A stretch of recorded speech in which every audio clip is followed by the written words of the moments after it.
Àquele que nos ama e pelo seu sangue nos libertou dos nossos pecados e nos constituiu reino, sacerdotes para o seu Deus e Pai. A Ele seja glória pelos séculos dos séculos. Amém. Amados irmãos, graça e paz, eu os convido a abrirem a palavra de Deus em Atos capítulo 15. Atos capítulo 15. Nós tentaremos expor até o verso 35, porém nós leremos apenas até o verso 11, por uma questão de abreviar o tempo, porque à medida que formos expondo, nós vamos lendo os versículos seguintes. Eu quero nesta noite falar sobre a primeira controvérsia da fé. A primeira controvérsia da fé, o título da nossa mensagem. Atos capítulo 15, a partir do verso 1, diz assim a palavra do Senhor. Atos 15, até o versículo 11, mas nós exporemos todo o capítulo. Alguns indivíduos que desceram da Judéia ensinavam aos irmãos: se não vos circuncidardes segundo o costume de Moisés, não podeis ser salvos. Tendo havido da parte de Paulo e Barnabé contenda e não pequena discussão com eles, resolveram que esses dois e alguns outros dentre eles subissem a Jerusalém aos apóstolos e presbíteros com respeito a esta questão. Enviados, pois, até certo ponto, acompanhados pela igreja, atravessaram as províncias da Fenícia e Samaria e, narrando a conversão dos gentios, causaram grande alegria a todos os irmãos.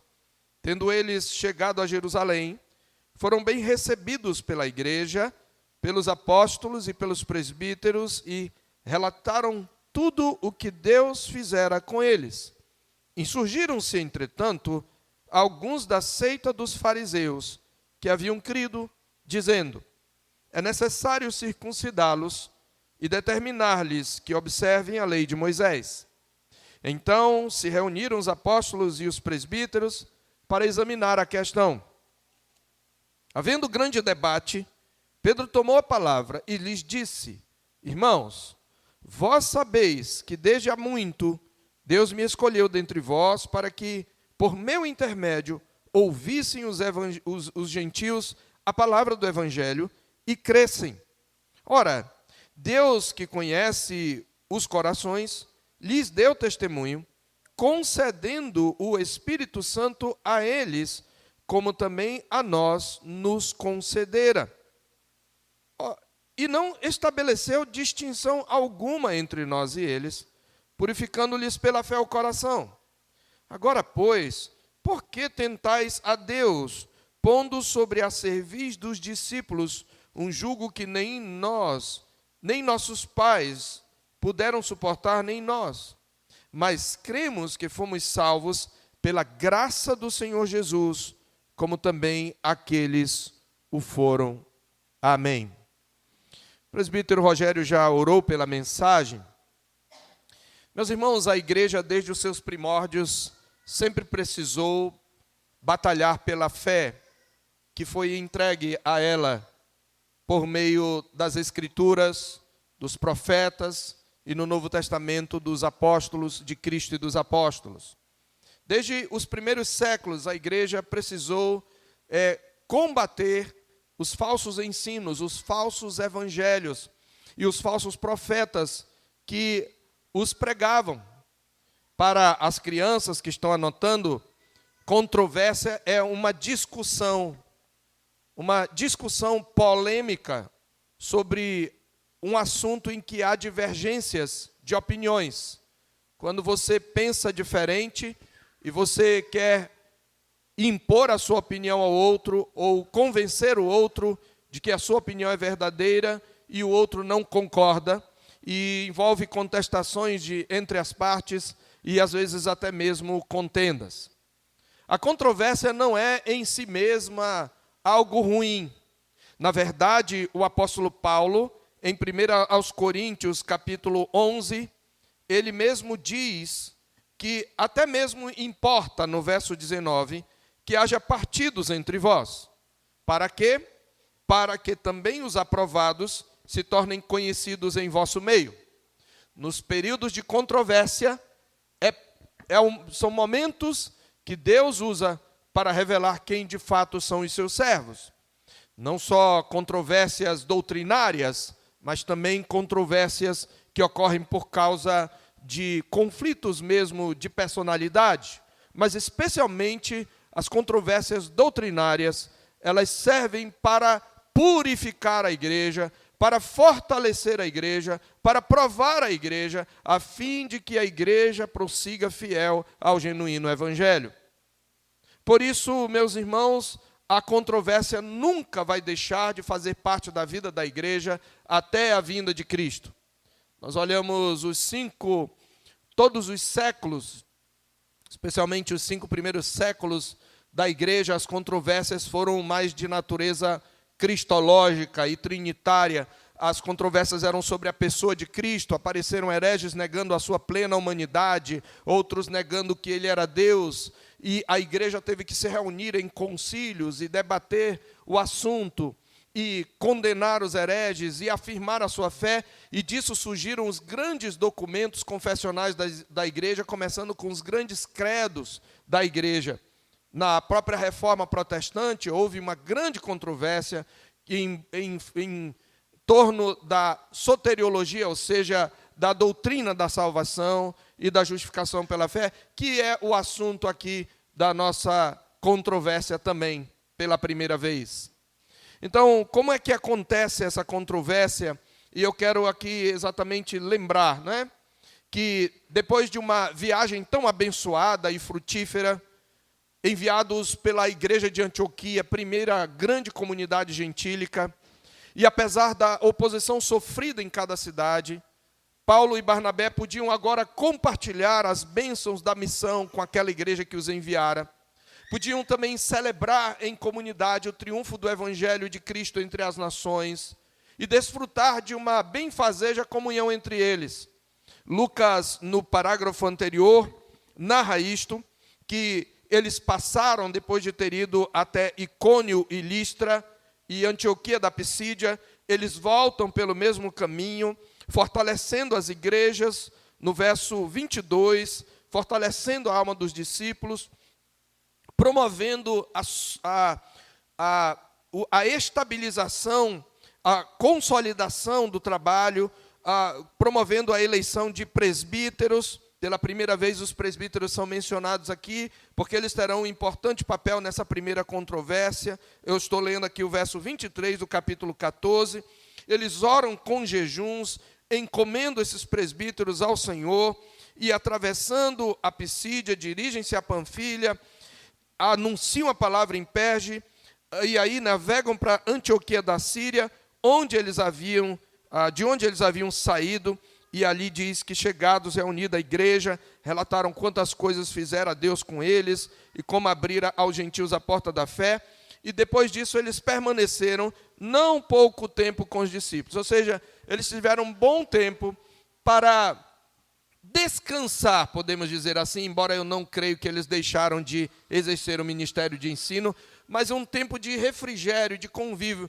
É como os missionários, quando depois de um tempo no campo missionário, eles vêm para o arejo, né? O arejo é aquele momento quando ele fica no tempo de divulgação e eles têm comunhão com a igreja e visitam a sua igreja de origem, etc. Então, eles têm esse momento de desfrutar dos resultados, das conversões, das bênçãos recebidas. E este é o contexto. Contudo, Satanás nunca descansará em suas investidas para impedir o avanço do reino de Deus. Já temos visto, meus irmãos, que desde o início, além do desafio externo da perseguição, a igreja enfrentou também conflitos internos, que por um lado, certamente vêm de ataques de Satanás à igreja, por outro, são permitidos por Deus como provas para fortalecer a igreja. Até aqui nós já vimos vários problemas internos. Nós temos visto que Lucas sempre intercala os desafios da igreja entre desafios externos e desafios internos. E até aqui nós vimos, por exemplo, o primeiro problema interno da igreja foi uma lacuna na liderança deixada por um líder apóstata, Judas, lá no capítulo 1, versos 15 a 26, quando eles têm que escolher um apóstolo por causa da saída de Judas. Depois nós vimos, no capítulo 11, nós vimos problemas morais, problema de hipocrisia, mentira, um conluio entre um casal que quer enganar a igreja, fazendo parecer que eles são aquilo que eles não são, pessoas generosas. Inclusive eles morrem, Ananias e Safira, capítulo 5, versos 1 a 11. Temos problemas socioculturais, discriminação na igreja, negligência provinda dessa discriminação e murmuração em reação à discriminação. O caso que está narrado em Atos 6, de 1 a 7, com relação à assistência às viúvas. Há também uma tentativa de mercadejar a fé por um novo convertido. Simão, em Atos 8, de 9 a 25, ele tenta comprar o Espírito Santo, ele oferece dinheiro depois dele ter crido, ele professou a fé, mas depois disso ele vê que os discípulos, os apóstolos impuseram as mãos sobre os samaritanos e vinha sobre eles o Espírito Santo, e ele oferece dinheiro porque ele quer poder. Nós vemos aqui já alguém querendo poder e inclusive tentando subornar os apóstolos. Vimos ainda no capítulo 11, versículos 1 a 8, conflitos por questões de costumes e preconceito. Preconceito dos judeus para com os gentios. Logo depois que Pedro prega o evangelho a Cornélio, o Espírito Santo cai sobre eles, e ele volta então para casa, ele os batiza em nome de Jesus. E no capítulo 11, a partir do capítulo 11, de 1 a 8, Pedro é chamado pelos que são chamados da circuncisão, ou seja, os crentes judeus, que davam muito valor à circuncisão. Ele é questionado por ter entrado na casa de gentios e comido com eles. E ele tem que se explicar, e a sua explicação leva aqueles homens a perceberem que aos gentios também havia sido concedido o arrependimento para a vida. Observe que quando a gente tem uma visão idealizada, a gente meio que passa de largo, não é? Quando a gente olha a igreja primitiva, sem dúvida há muita coisa que devemos desejar com relação à igreja primitiva, mas ela era uma comunidade também de pecadores. E ela viveu conflitos. Você havia parado para pensar, você que está acompanhando essa exposição desde o capítulo 1, quantos conflitos internos a igreja já viveu? Então, não se apoquente. Nós teremos sempre esse tipo de conflitos na igreja do Senhor, enquanto estivermos peregrinando neste mundo. Agora, no entanto, nós estamos diante de um novo desafio interno. Agora trata-se de uma controvérsia teológica. O que começou com uma discriminação meio disfarçada e sutil lá na distribuição da assistência às viúvas, e depois progrediu um pouco para um questionamento, porque um crente judeu entrou na casa de crentes gentios, ou de gentios que se converteram ao evangelho. Agora nós temos um conflito um pouco mais profundo, mais complexo, mais difícil. E o que é interessante é que pelo menos 2 dos conflitos anteriores que eu citei estão ligados a este, porque todos eles provêm de questões envolvendo questões culturais, barreiras culturais que os judeus tinham para com os gentios e questões envolvendo a identidade e a cultura judaicas. É nesse contexto, então, que eu quero expor para os irmãos acerca da primeira controvérsia da fé. E como ela acontece? Vamos dividir em cena. A primeira cena, cristãos judeus tentam impor aos gentios costumes e aspectos identitários como fundamento de salvação. Na segunda cena, nós temos uma discussão entre eles e nós temos o submetimento do caso à liderança de Jerusalém. Na terceira grande cena, nós temos então o primeiro concílio, que é chamado de Concílio de Jerusalém, quando eles vão discutir entre os apóstolos e presbíteros essa questão levantada por esses homens. Em quarto lugar, nós veremos uma decisão dirigida pelo Espírito Santo. E em quinto lugar, nós veremos uma correspondência, uma comunicação de consolo aos crentes que haviam sido perturbados, de correção, orientação e consolo, uma carta pastoral à igreja. Vamos por parte. Então, primeiro, a fé cristã é perturbada por falsos ensinos. A fé cristã é perturbada por falsos ensinos. A igreja é perturbada por falsos ensinos. De que maneira? Verso 1. Alguns indivíduos que desceram da Judéia ensinavam os irmãos: se não vos circuncidardes segundo o costume de Moisés, não podeis ser salvos. Que irmãos eles ensinavam? Veja, o parágrafo anterior está descrevendo, o final do parágrafo anterior, como eu mostrei, descreve um cenário da igreja de Antioquia. E a igreja de Antioquia nasceu no capítulo 11. No capítulo 13, ela aparece como uma agência missionária que envia os seus principais pastores para pregar o evangelho, Barnabé e Paulo. E agora eles voltaram e estava tudo bem. Mas aí vieram uns crentes da Judéia, que eram, obviamente, judeus, que eram partidários da circuncisão, e disseram: espera aí, tudo bem, os gentios aceitaram o evangelho, eles creem em Cristo, mas como é que eles estão vivendo? Porque gentio não tem uma vida meio esquisita. Eles comem carne de porco, eles não lavam bem as mãos quando vão comer, eles não guardam sábado, e eles são incircuncisos, eles não são circuncidados, eles não receberam o sinal da aliança. Então a gente tem que ensiná-los. Mas veja, essa é a primeira controvérsia da igreja, e a declaração deles é esta: se vocês não se circuncidarem, se vocês não tiverem aquela marca física da circuncisão, segundo o costume de Moisés, vocês não podem ser salvos.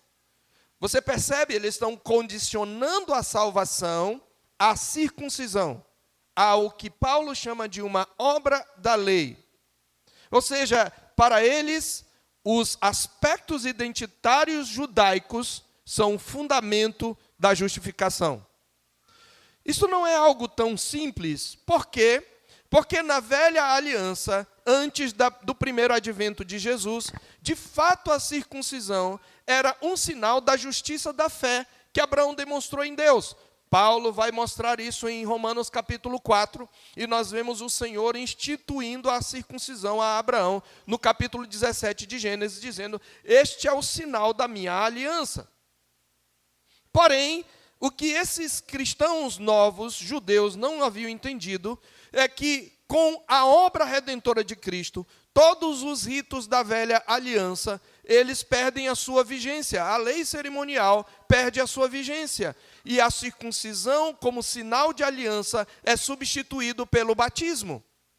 Mas para eles isto não estava muito bem alinhado na sua mente.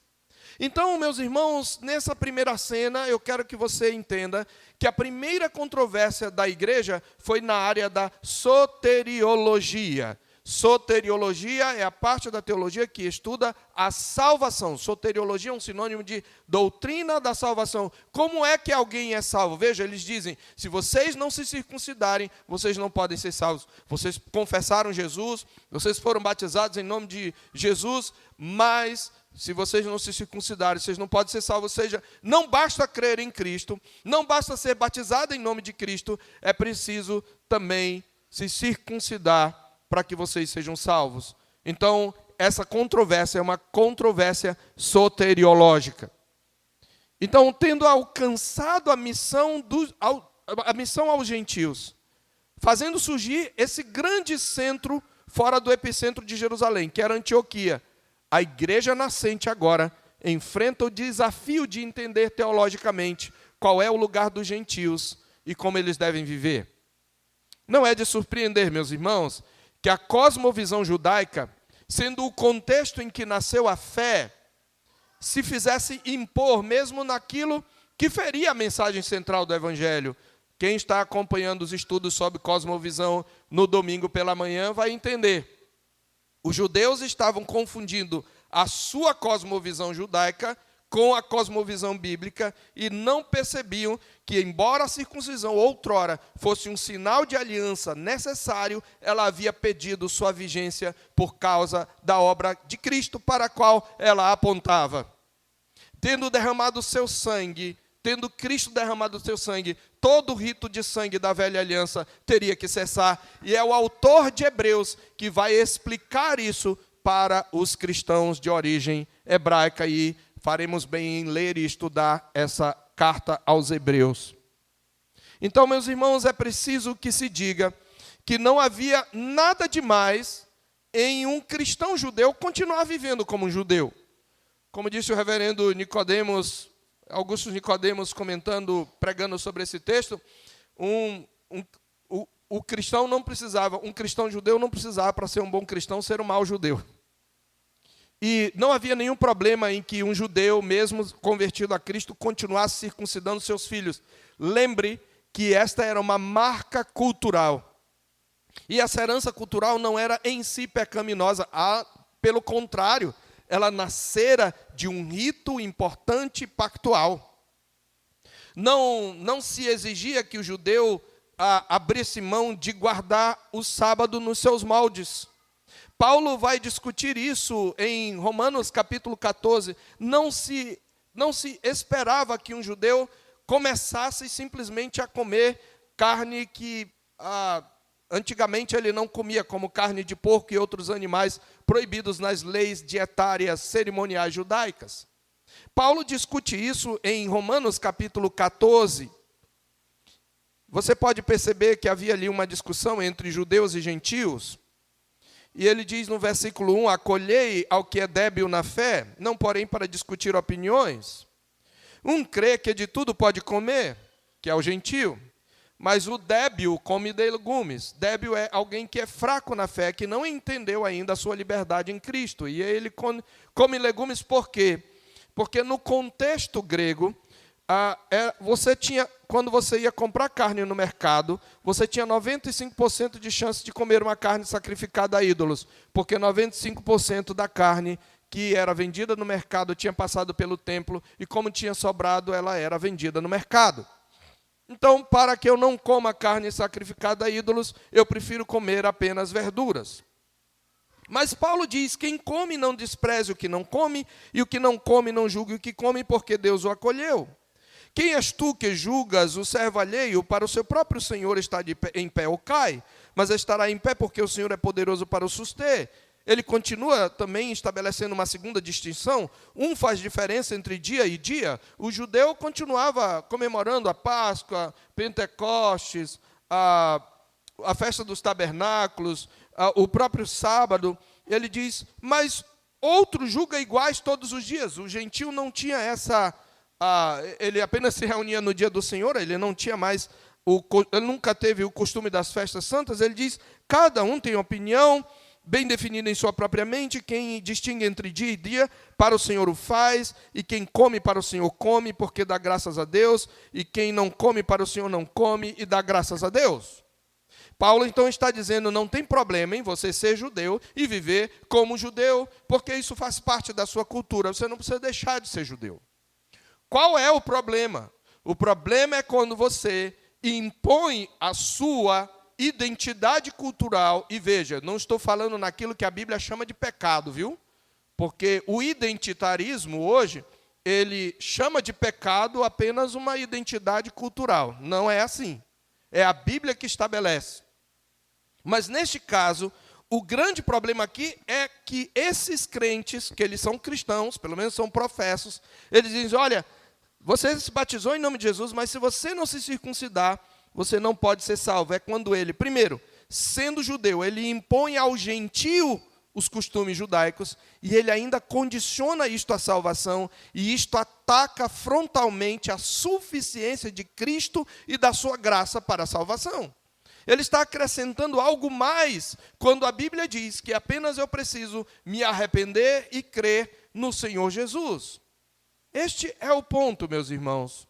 Então, o problema aqui era impor aos gentios os mesmos costumes, e pior do que isso, condicionar a salvação às obras da lei. Podemos dizer, então, que a primeira heresia a ser enfrentada pela igreja era de caráter legalista. E aqui eu preciso rapidamente dizer, existem dois grandes extremos em relação à lei.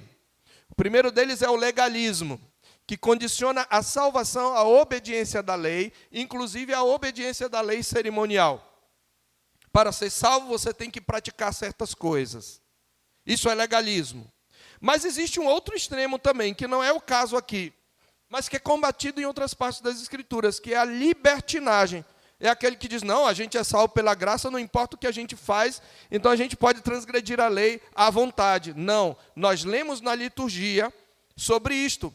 Quando nós lemos Gálatas capítulo 5, nós lemos que está escrito, porque, meus irmãos, fostes chamados à liberdade, no verso 13, porém não useis da liberdade para dar ocasião à carne, sediante servos uns dos outros pelo amor.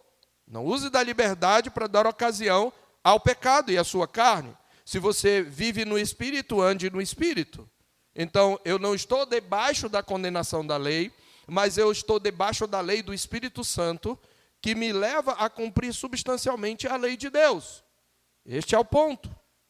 Então, mas aqui, essa heresia era de caráter legalista. Então, você tem esta primeira cena. A fé cristã é perturbada por um falso evangelho. Na segunda cena, nós temos então a discussão e o submetimento do caso à liderança de Jerusalém.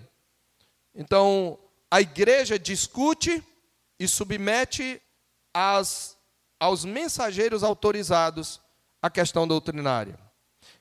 A igreja discute e submete aos mensageiros autorizados a questão doutrinária.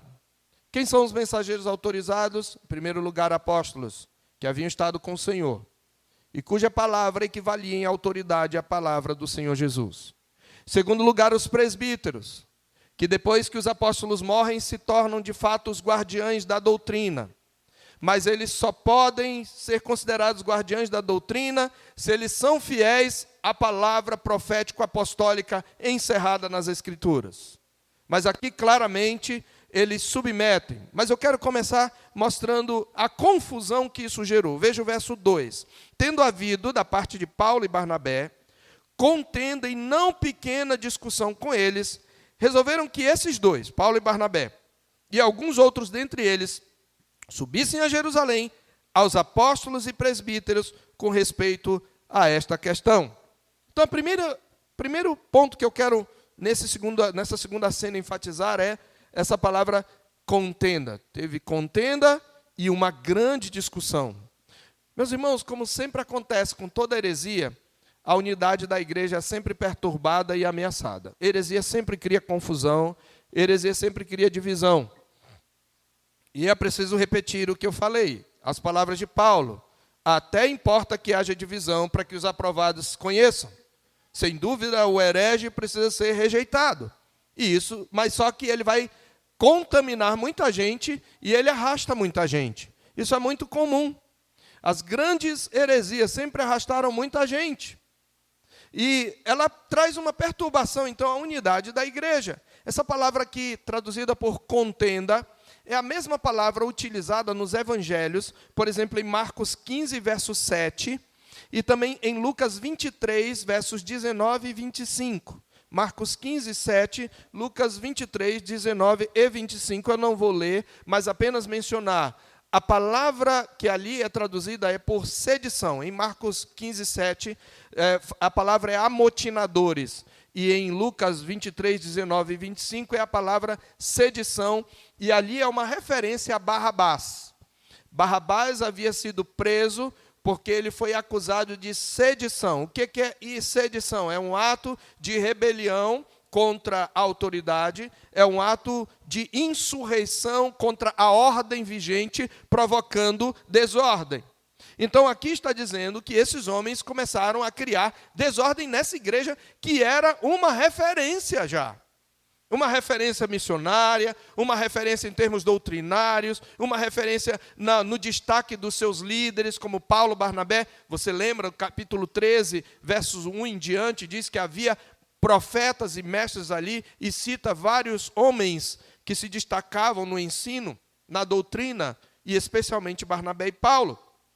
Mas esses homens conseguem perturbar a ordem, eles conseguem criar uma insurreição, eles conseguem criar uma discussão, e Paulo e Barnabé, obviamente, vão debater com eles. A palavra aqui, discussão, fala de um debate, mas ele está dizendo não pequena, um grande debate. Isto ameaça a unidade da igreja.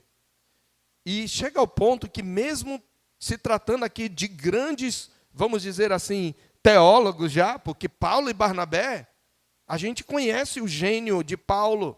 Nós temos vários escritos seus, mas eles não conseguem criar um consenso. A igreja fica confusa. A igreja não consegue ser convencida pelo seu pastor. Eles têm que submeter o caso a uma autoridade superior. Eles têm que trazer para uma discussão maior da igreja.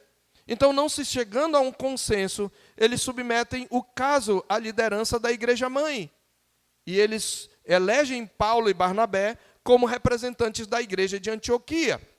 E observe que diz que, não havendo consenso, eles resolveram, então, enviar esses dois e outros dentre eles, uma comitiva para os apóstolos e presbíteros com respeito a essa questão.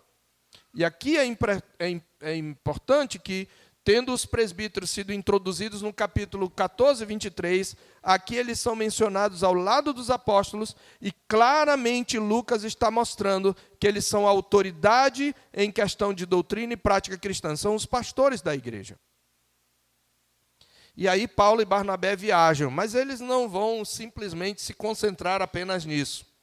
Eles aproveitam a viagem, conforme o verso 3, de Antioquia para Jerusalém, para testemunhar às igrejas que eles encontraram no caminho, como Deus operou entre os gentios a salvação em Cristo Jesus. Enviados, pois, diz o verso 3, e até certo ponto acompanhados pela igreja, atravessaram as províncias da Fenícia e Samaria, e narrando a conversão dos gentios, causaram grande alegria a todos os irmãos. Vai se mostrando como a igreja, em sua maioria, ela está alegre com a conversão dos gentios. E diz então que eles chegam a Jerusalém e eles são bem recebidos pelos apóstolos e pela igreja. Eles são bem recebidos, meus irmãos, porém, diz que, tendo eles chegado, foram bem recebidos pela igreja, pelos apóstolos e pelos presbíteros, e relataram tudo o que Deus fizera com eles. Observe que a atenção de Paulo e Barnabé, o foco não é o que eles fizeram, mas é o que o Senhor fizera, o que Deus fizera com eles ou através deles. O que importa é o que Deus está fazendo. Lucas está dizendo, olha, Deus está fazendo grande obra entre os gentios. Então, a oposição a essa obra, ela traz perturbação, portanto, ela não vem de Deus. E o ponto é que eles são bem recebidos, eles relatam o que Deus fez, porém, nós temos então a insurgência de cristãos fariseus. Parece que não era exatamente o mesmo grupo que tinha descido da Judéia, porque eles estavam ali. Mas parece que era um grupo que já estava em Jerusalém, um outro grupo, que eram da seita dos fariseus, a seita mais rígida do judaísmo em relação à guarda da lei. Diz que insurgiram-se, o termo original é levantaram-se, colocaram-se contra eles, essa é a visão, alguns dos fariseus que haviam crido, observe, eram fariseus que se diziam cristãos. Eles haviam crido, eles haviam confessado a Jesus, mas eles disseram, olha, é necessário circuncidá-los, mas não só isso. Eles acrescentam mais algo que os primeiros que foram lá em Antioquia colocaram. É necessário também determinar a eles que observem a lei de Moisés. E quando eles falam de lei aqui, eles não estão falando simplesmente a lei moral, que todo homem deve obedecer. Eles estão falando da lei cerimonial, de abster-se de certas comidas, de guardar todos os dias santos, de circuncidar-se e todas estas coisas. Esta é a controvérsia, meus irmãos. Observe, então, que a contenção oriunda do farisaísmo, dos cristãos oriundos do farisaísmo, é que para uma pessoa entrar no povo de Deus, ela precisa primeiro se tornar parte de Israel. Irmãos, essa vai ser a contenção de Paulo em Gálatas e em Romanos. Paulo vai escrever toda uma carta, porque mesmo depois da decisão, que a gente já vai ver, muitos deles não obedecem à decisão e continuam ensinando essas heresias. E se tornam um grande problema para a igreja, obrigando Paulo a escrever a carta aos Gálatas. Quando ele vai dizer que todos os que creem em Cristo são filhos de Abraão, são do Israel de Deus, mesmo não tendo sido circuncidados. Paulo mesmo vai dizer, como fruto dessa controvérsia, lá em Romanos, vamos ler o capítulo 2, Romanos 2. Verso 25, porque a circuncisão tem valor se praticardes a lei. Se és, porém, transgressor da lei, tua circuncisão já se tornou incircuncisão. Se, pois, a incircuncisão, que são os gentios, observa os preceitos da lei, não será ela, porventura, considerada como circuncisão? E se aquele que é incircunciso por natureza cumpre a lei, certamente ele te julgará a ti, que não somente, obstante a letra e a circuncisão, és transgressor da lei. E aí ele afirma, verso 28, porque não é judeu quem o é apenas exteriormente, nem circuncisão aqui é somente na carne, mas judeu é aquele que o é interiormente, e circuncisão é a que é do coração, no espírito, não segundo a letra, e cujo louvor não procede dos homens, mas de Deus. Para citar apenas uma passagem. Essa é a compreensão de Paulo, mas eles dizem não, eles precisam se circuncidar fisicamente.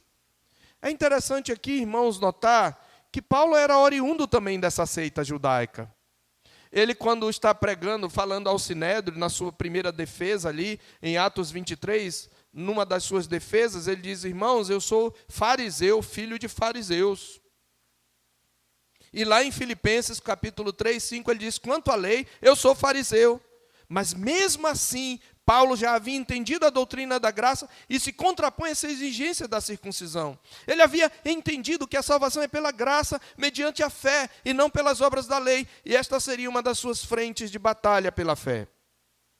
Então, diante dessa insurgência, nós temos a terceira cena, que é o primeiro concílio, o concílio de Jerusalém. A partir do verso 6, então, se reuniram os apóstolos e os presbíteros para examinar a questão, e Lucas resume aqui, mas ele diz no verso 7 que houve um grande debate. Paulo, Barnabé e os representantes do conselho de Antioquia devem ter falado. De outro lado, os judaizantes, como são chamados, ou os da circuncisão, falaram se contrapondo, e depois disso vão falar aqueles que têm maior autoridade. E aí, duas pessoas se destacam aí. O primeiro é Pedro.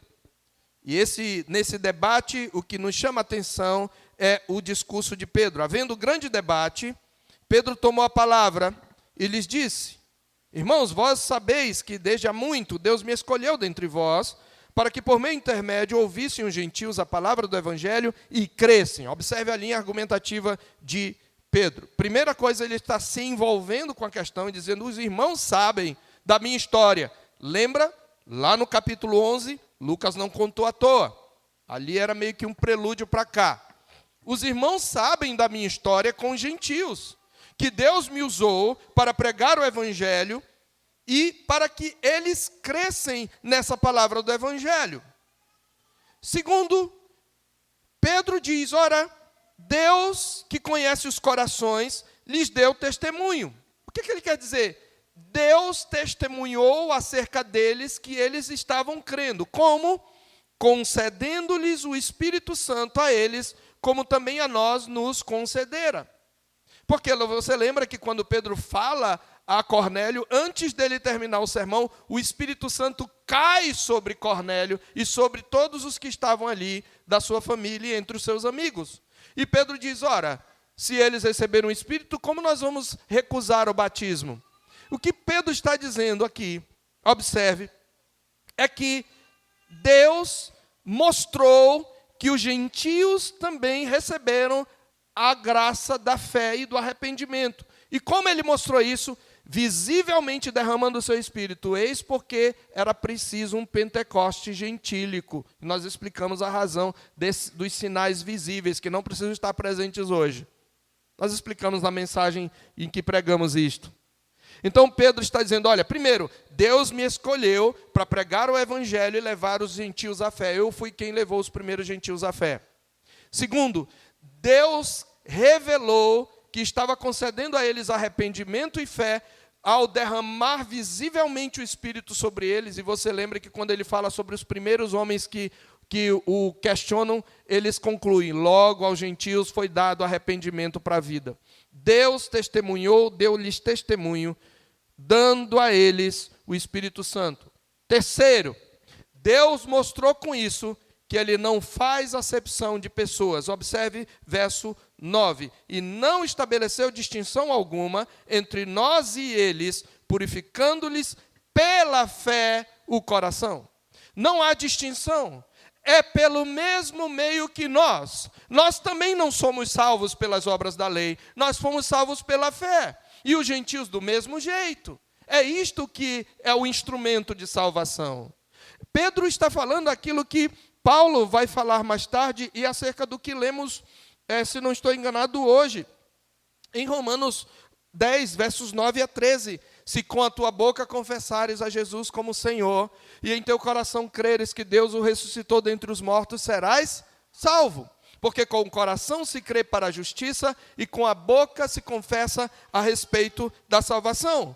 Porquanto a Escritura diz, fala Paulo em Romanos 9, verso 11, todo aquele que nele crê não será confundido. E Paulo conclui no verso 12, pois não há distinção entre judeu e grego, uma vez que é o mesmo Senhor de todos e rico para com todos os que o invocam, porque todo aquele que invocar o nome do Senhor será salvo.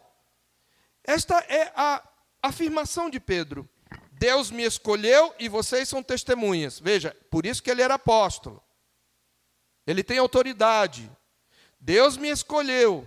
E você lembra que Deus teve que destruir, confrontar o preconceito de Pedro. Volte a mensagem, está lá no YouTube.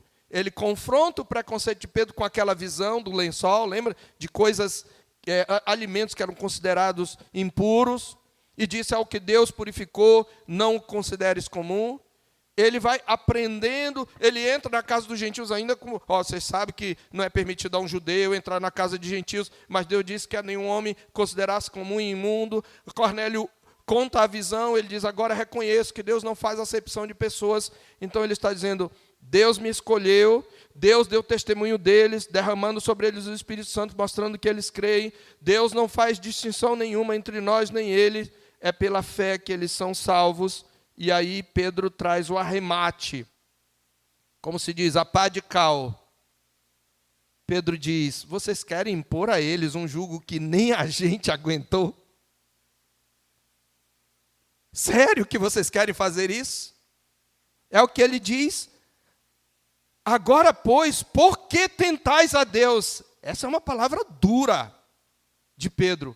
Vocês estão tentando a Deus, vocês estão pecando contra Deus, porque vocês estão colocando um jugo que nem os nossos pais suportaram, nem nós, nem a gente aguenta viver assim. Porque nós percebemos que não podemos cumprir a lei. E vocês querem por isso? E aí ele traz uma afirmação teológica. Vocês estão tentando a Deus. Irmãos, quando nós acrescentamos qualquer coisa ao arrependimento e à fé para a salvação, nós estamos tentando a Deus.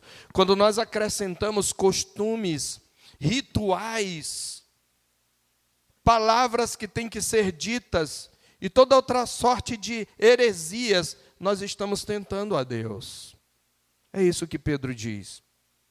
E ele termina com uma afirmação da salvação pela graça. Mas cremos que fomos salvos pela graça do Senhor Jesus, como também aqueles o foram. A salvação é pela graça. A igreja se coloca pelo poder e pela autoridade do Espírito Santo, dizendo: a salvação é pela graça. E como se não bastasse, meus irmãos, vem então o parecer de Tiago. E aqui é interessante porque Tiago tem a última palavra. Sabe o que isso indica? Que Pedro não era bem uma espécie de papa. Tiago parece até ter mais peso, porque a última palavra é dele, inclusive estabelecendo algumas normas que os gentios deveriam praticar. E não é aqui Tiago, irmão de João, é outro Tiago. E diz que toda a multidão silenciou, passando a ouvir. Depois que Pedro falou, o debate acabou. E agora vamos ouvir. Espera aí, a gente não ouviu direito. Vamos ouvir. E eles passaram a ouvir Barnabé e Paulo, que contavam quantos sinais e prodígios Deus fizera por meio dos gentios. E quando eles terminaram o relatório, Tiago traz a palavra final.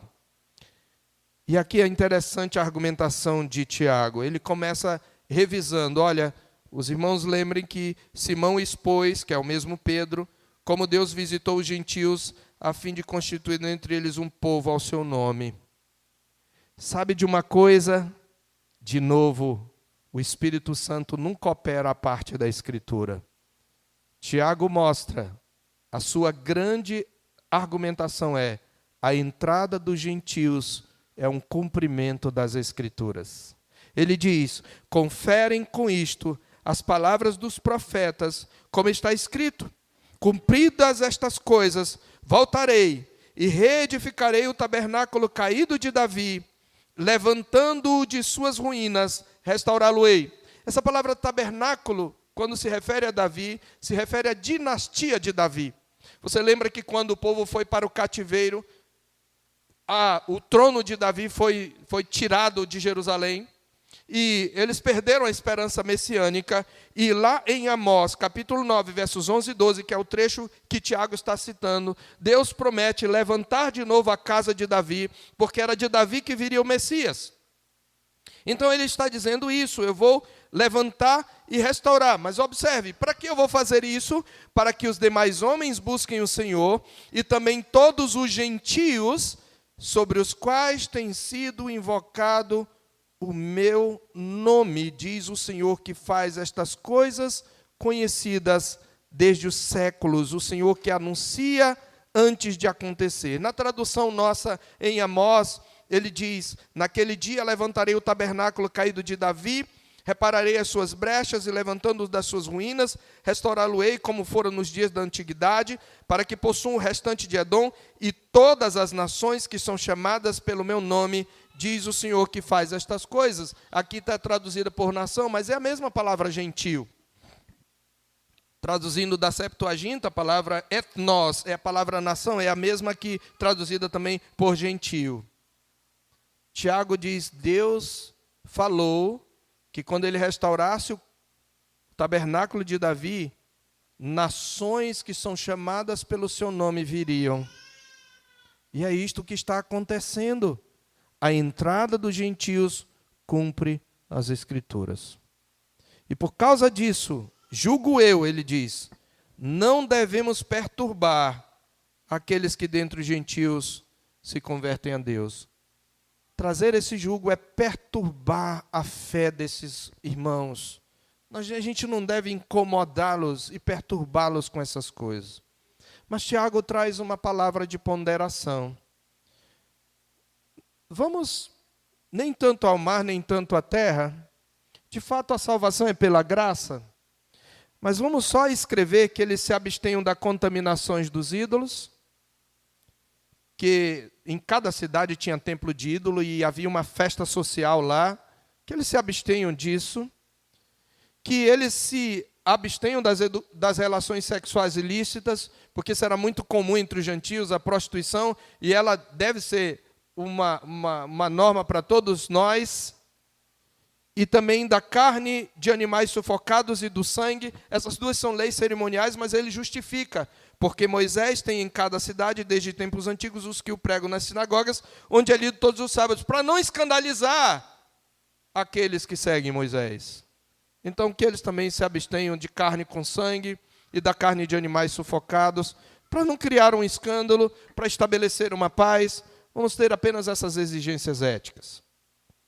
E diz a Bíblia que o pareceu bem aos apóstolos e aos presbíteros, com toda a igreja, tendo elegido homens dentre eles, enviá-los juntamente com Paulo e Barnabé a Antioquia. Então, além de Paulo e Barnabé, então vamos fazer o seguinte, vamos fazer uma carta pastoral.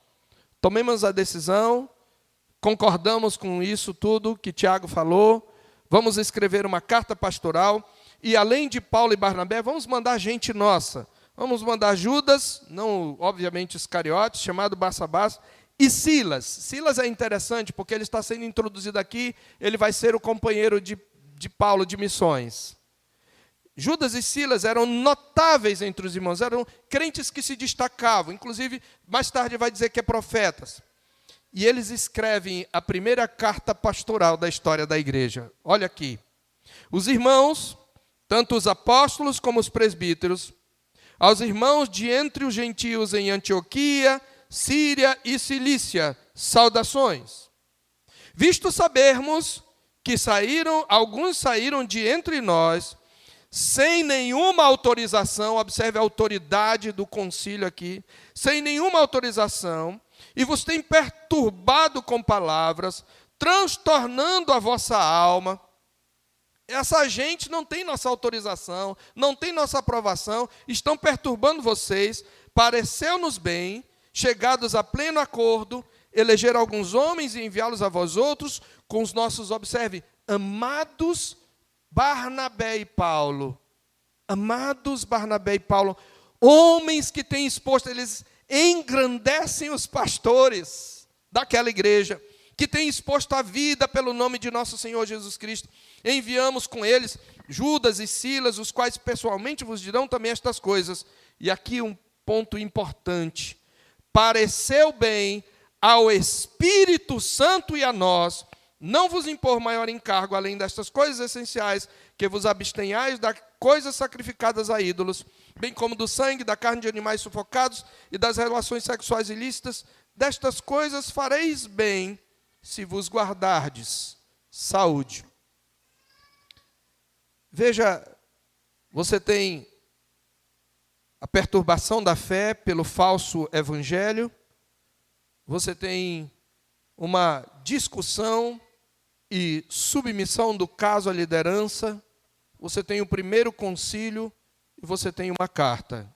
E o que eu quero que você anote, essa carta revela uma decisão dirigida pelo Espírito Santo. Veja o que eles estão dizendo. Irmãos, a igreja, a tradição é importante quando ela não contradiz a Escritura. A igreja sempre se reuniu desde aí em concílios para tomar decisões e firmar a sua posição pela fé genuína do Evangelho, pela fé em Cristo.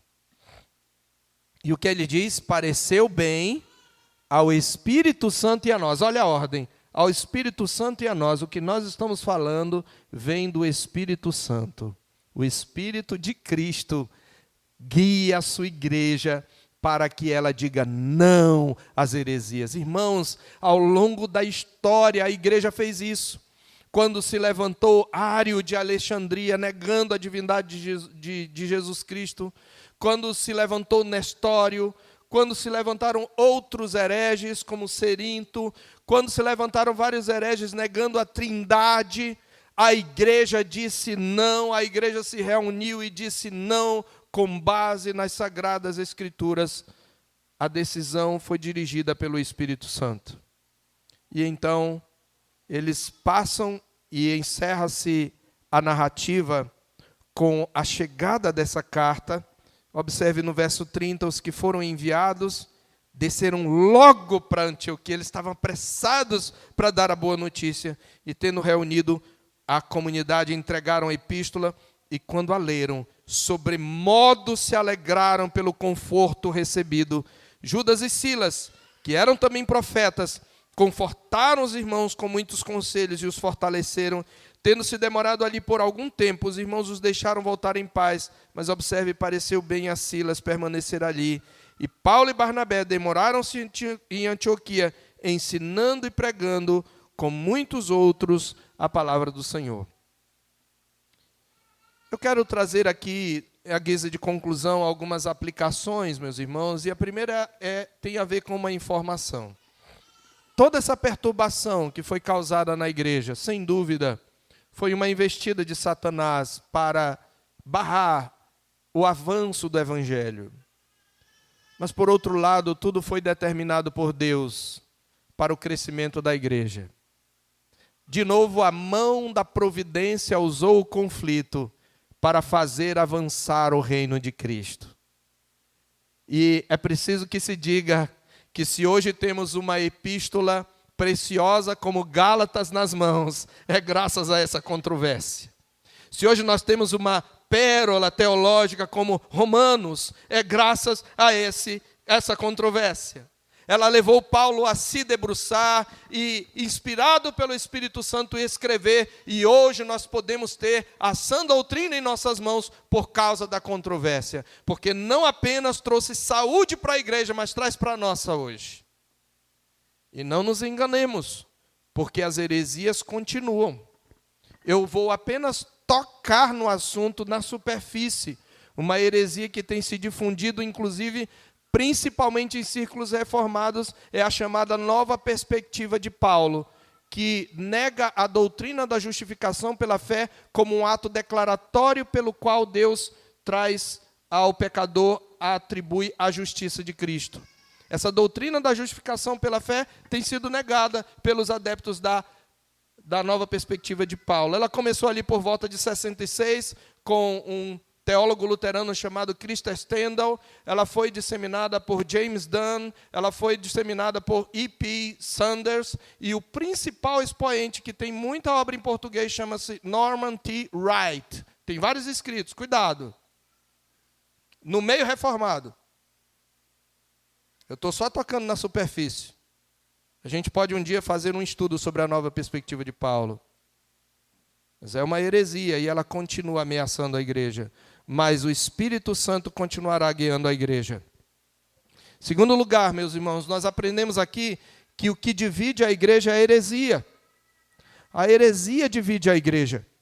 Quando qualquer irmão, quando qualquer homem, ele começa a se desviar do genuíno evangelho. Às vezes ele até se desvia primeiro no comportamento. Depois, quando ele quer justificar o comportamento falso dele, então ele começa a deturpar o evangelho. Ou então ele muda já na sua própria mente e ele vai sair do evangelho, ele vai trazer perturbação. É a heresia que divide a igreja. Em terceiro lugar, em contrapartida, a unidade da igreja é solidificada pela confissão de fé. Pela confessionalidade, melhor dizendo. A unidade da igreja é solidificada pela confessionalidade. Irmãos, a fé que nós professamos não foi inventada ontem, nem criada por Calvino. Primeiro, ela está na Escritura, e ao longo da história da igreja, sempre houve fiéis que mantiveram. Os grandes credos são exatamente reações da igreja, e nós concordamos com eles. E é por isso que nós precisamos enfatizar a fidelidade à nossa confessionalidade e subscrever a nossa confissão de fé. Porque a unidade da igreja é solidificada pela confessionalidade. Em quarto lugar, não apenas o legalismo, mas também a libertinagem é condenada na Escritura. O legalismo é quando você condiciona a salvação a cumprir certas regras, mas a libertinagem é aquela que nega totalmente a lei moral de Deus, justificando o pecado. Judas nos alerta contra isso. Judas, por exemplo, teve que lidar com a libertinagem. Na sua epístola, e eu quero rapidamente ler, já estou terminando, Ele diz, amados, no verso 3, quando empregava toda a diligência em escrever-vos acerca da nossa comum salvação, foi que me senti obrigado a corresponder-me convosco, exortando-vos a batalhardes diligentemente pela fé que uma vez por todas foi entregue aos santos. Pois certos indivíduos se introduziram com dissimulação, os quais desde muito foram antecipadamente pronunciados para esta condenação, homens ímpios, observe aí, que transformam em libertinagem a graça de nosso Deus e negam nosso único soberano Senhor e Salvador, soberano e Senhor Jesus Cristo. Há pessoas dentro da igreja evangélica que perturbam a fé pregando a libertinagem. Há homens que outrora defenderam um evangelho fiel e hoje são apóstatas. Apostataram da fé. Estão defendendo uma igreja inclusiva, entenda-se uma igreja que aceite o pecado como normal. Cuidado com isso também. E por último, louvado seja Deus, Cristo sempre guardará a igreja verdadeira do erro. Nós podemos descansar, porque aqueles que são de Cristo permanecerão fiéis, fiéis às Escrituras, fiéis ao Evangelho de Cristo, fiéis à confessionalidade de uma fé verdadeira. Nós podemos ficar tranquilos, por um lado, embora devamos estar alertas, sempre atentos às Escrituras, sempre zelosos da doutrina, para não deixar que as heresias perturbem a nossa fé. Vamos curvar nossa cabeça e vamos orar ao Senhor. Senhor, nós bendizemos o Teu nome, te louvamos pela Tua palavra que foi pregada.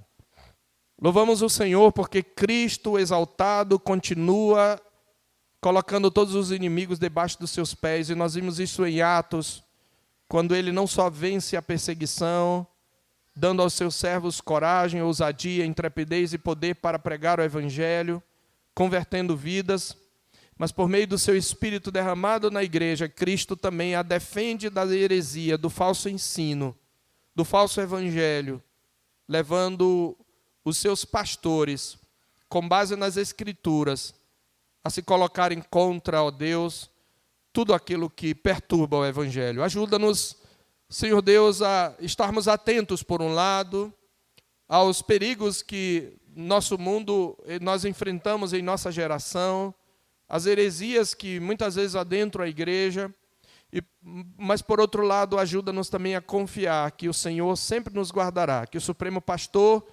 permanece nos conduzindo, e podemos ainda hoje, com base nas Escrituras, dizer, pareceu bem ao Espírito Santo e a nós. Ajuda-nos, ó Deus, a permanecermos fiéis ao Evangelho. Nós te pedimos em nome de Jesus. Amém.